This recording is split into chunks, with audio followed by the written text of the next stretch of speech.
Paket Lot 3 Jembatan Kretek 2 merupakan proyek yang akan menghubungkan dua ruas jalan yaitu Samas Kretek dan Poncosari Greges yang merupakan rangkaian jalur jalan lintas selatan, JJLS. Pembangunan Jembatan Kretek 2 merupakan program pembangunan strategis karena merupakan rangkaian dari jalur Trans South Java Road yang diharapkan dapat meningkatkan perekonomian masyarakat dan pemerataan ekonomi, mendekatkan pertanian dengan pangsa pasar, serta menunjang pengembangan destinasi wisata di selatan Jawa. Ruang lingkup pekerjaan dari paket Lot 3 Jembatan Kretek 2 adalah sebagai berikut. 1. Jalan pendekat sisi barat. 2. Jembatan pendekat. 3. Jembatan utama, PC girder span 40,8 meter. 4. Jalan pendekat sisi timur. Terdapat dua permasalahan utama yang ada pada proyek ini, terutama pada lokasi pekerjaan sisi timur khususnya pada pekerjaan jalan pendekat. Permasalahan tersebut antara lain, kondisi lahan pada area jalan pendekat yang cukup sempit, sehingga tidak bisa menggunakan timbunan dengan rounding sesuai kemiringan yang diizinkan, karena akan memakan lahan. Oleh sebab itu dibutuhkan timbunan dengan struktur yang lebih tegak. Kedua yaitu, pada posisi jalan pendekat juga berpotongan dengan sesar opak yang aktif sehingga perlu langkah-langkah pencegahan untuk meminimalisir adanya kerusakan ketika sesar bergerak.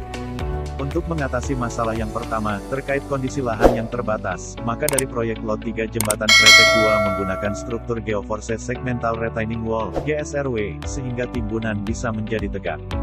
GSRW adalah struktur komposit antara gesekan, friction, tanah dengan friction tie sebagai perkuatan inti yang terbuat dari bahan polyester kuat tarik tinggi, yang dibungkus dengan material HDPE bertekstur. Dengan konsep ini, friction tie memanfaatkan berat sendiri, overburden pressure timbunan sebagai kekuatan yang menjaga dinding tetap tegak. Struktur GSRW dibangun dengan menggunakan teknik perkuatan. Panel beton pracetak digunakan untuk facing bagian depan untuk memberikan tampilan yang menarik secara arsitektural setelah selesai konstruksi. Adapun metode pelaksanaan dalam pekerjaan GSRW ini adalah sebagai berikut. 1. Pembuatan leveling part. Leveling part digunakan sebagai pondasi dan dudukan dari segmental retaining wall sendiri. Untuk ukuran penampang dari leveling part yaitu 30 x 50 cm menggunakan mutu beton VC 25 MPa dan juga terdapat tulangan pokok dan tulangan pembagi. 2. Produksi segmental retaining wall. Segmental retaining wall diproduksi langsung di lapangan sehingga proses pemasangan menjadi lebih cepat dan bisa menyesuaikan kebutuhan lapangan. 3. Pemasangan panel segmental dan friction tie. Setelah produksi panel segmental selesai dan sudah cukup umur untuk dipasang, selanjutnya yaitu pemasangan panel segmental menggunakan bantuan hiap ceran. Yang perlu diperhatikan terkait pemasangan yaitu kelurusan dan gap antar segmental harus selalu dicek supaya tiap panel benar-benar mengunci satu sama lain. Selain itu, perlu dipasang juga friction tie yang nantinya akan menjadi perkuatan dari GSRW ini. 4. Penimbunan.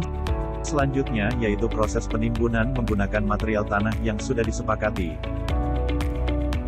Pastikan properties dari tanah timbunan sudah sesuai dengan spesifikasi yang ditentukan karena kekuatan dari sistem GSRW ini, yaitu dari interaksi gesekan, friction, tanah dengan friction tie sebagai perkuatan inti. Untuk permasalahan yang kedua yaitu terkait potensi likuifaksi dan adanya garis sesar opak aktif yang berpotongan dengan jalan pendekat sisi timur. Berdasarkan data yang didapat terdapat pergerakan dari sesar opak ini sebesar 5 mm per tahun.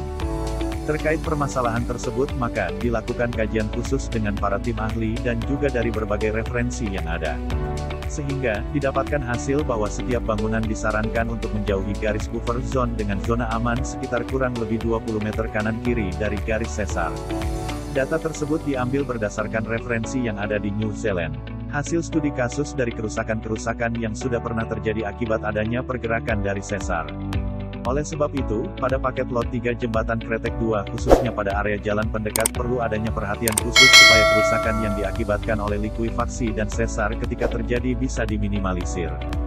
Dikarenakan kita tidak bisa melawan alam, namun harus ada langkah mitigasi untuk meminimalisir kerusakan yang diakibatkan ketika sesar tersebut bergerak.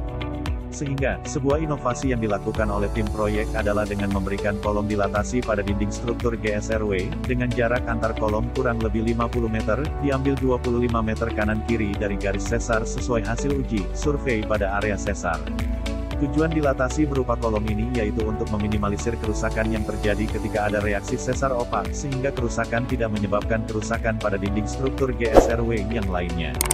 Bisa dikatakan bahwa pada area antar kolom sudah dipersiapkan untuk rusak ketika sesar bergerak.